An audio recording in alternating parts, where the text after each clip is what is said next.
Olá, turma, tudo bem com vocês? Aqui é a Prof. Alice e vou estar explicando agora um pouquinho sobre o período regencial, que é o conteúdo desta quinzena. Então, para começar, eu coloquei no slide aqui um pouquinho sobre a cronologia do Brasil e Império, que vai de 1822 a 1889. O primeiro reinado, que foi o governo de Dom Pedro I, logo após a proclamação da independência, ele dura de 1822 a 1831. O período regencial ele vai ficar entre o primeiro e o segundo reinado, é o que nós vamos falar hoje. Ele vai durar de 1831 a 1840, que é quando vai assumir o Dom Pedro II, filho do Dom Pedro I, que vai governar então depois no segundo reinado.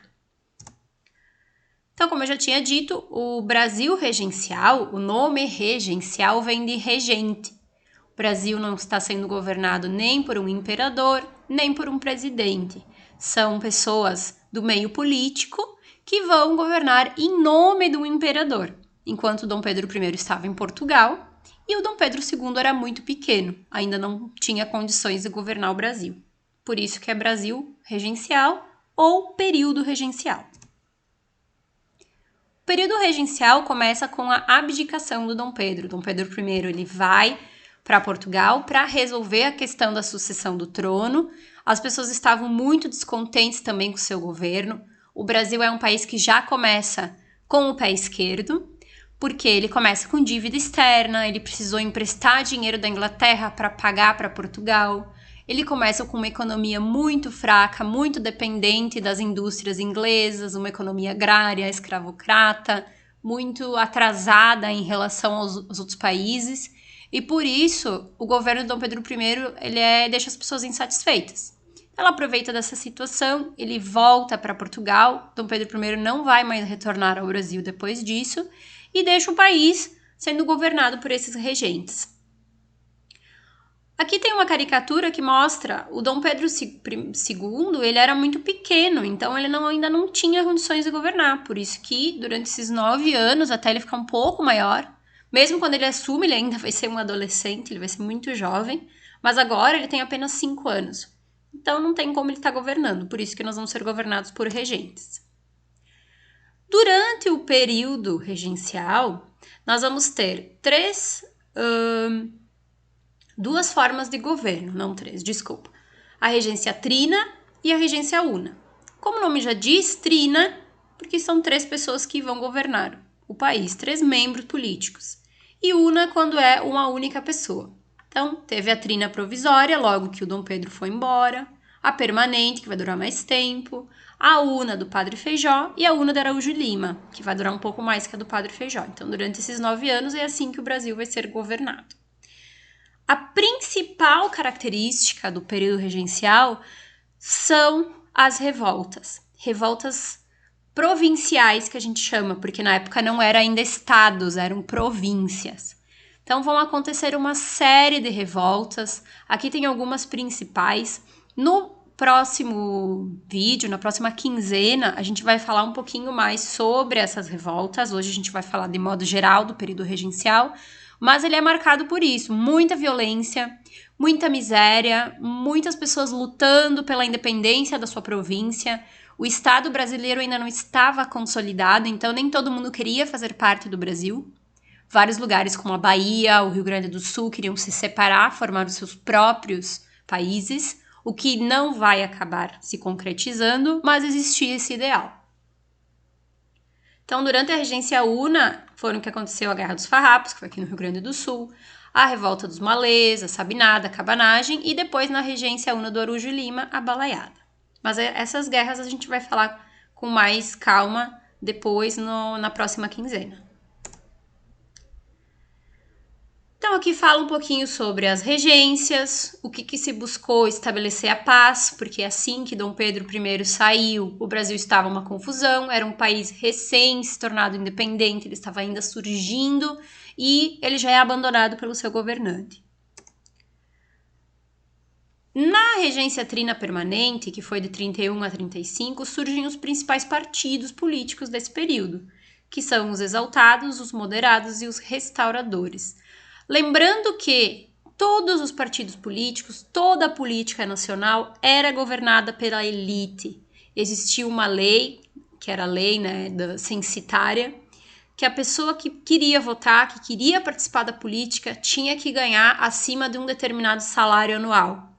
Esse salário era muito alto, então a grande maioria da população estava excluída da política brasileira. Então o Brasil ele já se torna um país antidemocrático por natureza. Mulheres, escravos, indígenas, vários outros grupos e várias minorias não podiam participar, homens brancos, pobres.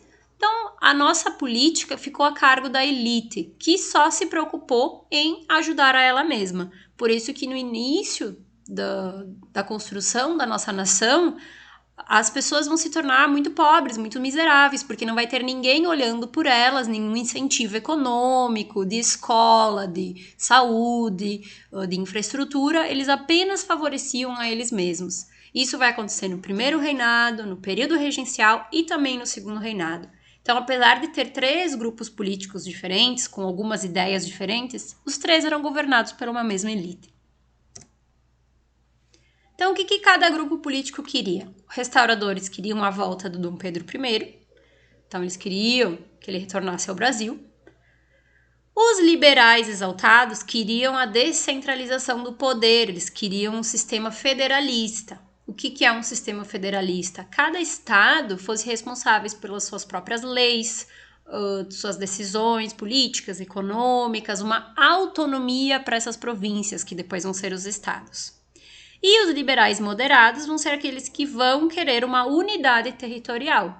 Eles vão querer que o Brasil seja um país inteiro, que não tenha divisões entre as províncias, que seja um governo unificado. Essas são as principais diferenças. Mas se vocês pararem para ler os setores, vocês vão ver que todos são de pessoas com mais posses, né, membros da elite. Durante o período regencial vai acontecer uma coisa muito importante também, que foi a criação da Guarda Nacional. A Guarda Nacional, ela foi uma espécie de exército criado com pessoas comuns, com civis, como a gente costuma dizer. Quem governava essa Guarda Nacional eram os fazendeiros, então o cargo de coronel ficava para os fazendeiros de cada região. Isso vai ser mais importante para nós entendermos no ano que vem sobre o coronelismo, que é um regime que surge, que é o domínio desses coronéis no interior. Eles vão mandar e desmandar, fazer o que eles quiserem, e tudo começou com a Guarda Nacional, quando eles receberam esse poder do governo e acabam abusando desse poder e dominando, então, principalmente as regiões rurais do país. Então, a Guarda Nacional ela foi bem importante, porque o próprio país vai dar poder a esses fazendeiros que vão mandar e desmandar depois nas suas cidades. Eles vão se tornar a lei na cidade. Isso vai ter consequências muito negativas para as pessoas mais pobres, que vão ficar à mercê desses coronéis, que vão ter muitos jagunços, pessoas armadas para fazer aquilo que eles queriam e acabar dominando a política e a economia local. Aqui tem o uniforme, né, dos membros da elite da Guarda Nacional, como era na época, no início do século XVIII, XIX. Outra coisa criada durante esse período foi o Ato Adicional de 1834. O objetivo era conter as agitações e revoltas. Como eu falei para vocês antes, tinha muitas revoltas acontecendo. Então, eles criam uma lei para tentar apaziguar as províncias. O que era o Ato Adicional? Ele suspendia o poder moderador, que era aquele poder em que quem governava tinha o poder sobre tudo, e criava uma maior autonomia para as províncias locais, que eram as Assembleias Legislativas Provinciais. O que é uma Assembleia Legislativa? Legislativa vem de lei. Então, era nesses lugares que as pessoas podiam se reunir e aprovar as leis locais, na própria província. Por exemplo, se o Rio Grande do Sul queria aprovar uma lei, ele podia, dentro dessa própria Assembleia, decidir por si mesmo. Né? Não tudo, apenas algumas leis, e decidir também sobre alguns gastos e impostos. Isso foi importante porque tinha muitas revoltas acontecendo e eles não estavam conseguindo lidar com todas essas revoltas, por isso que o ato adicional.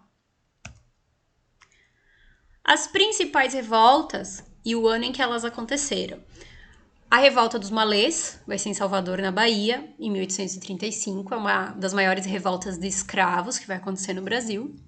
A Cabanagem, que é de 35 a 40, que vai acontecer no Grão-Pará. A Farroupilha, aqui no Rio Grande do Sul, foi a mais longa, né? 1835 a 45, veremos mais sobre ela depois. A Sabinada, que é de 37 a 38, também na Bahia. E a Balaiada, no Maranhão. Então, essas são as principais revoltas. Teve várias outras revoltas menores, mas essas são as principais e que nós vamos ver, então, na próxima quinzena. Ok, pessoal? Se vocês tiverem alguma dúvida, vocês só me perguntem. Se quiserem saber um pouco mais sobre algum outro conteúdo, Primeiro Reinado, Dependência do Brasil, que foram esses últimos que nós trabalhamos, estão todos relacionados. Vocês podem me perguntar, mandar um WhatsApp, fiquem bem à vontade. Ok? Um abraço, tchau!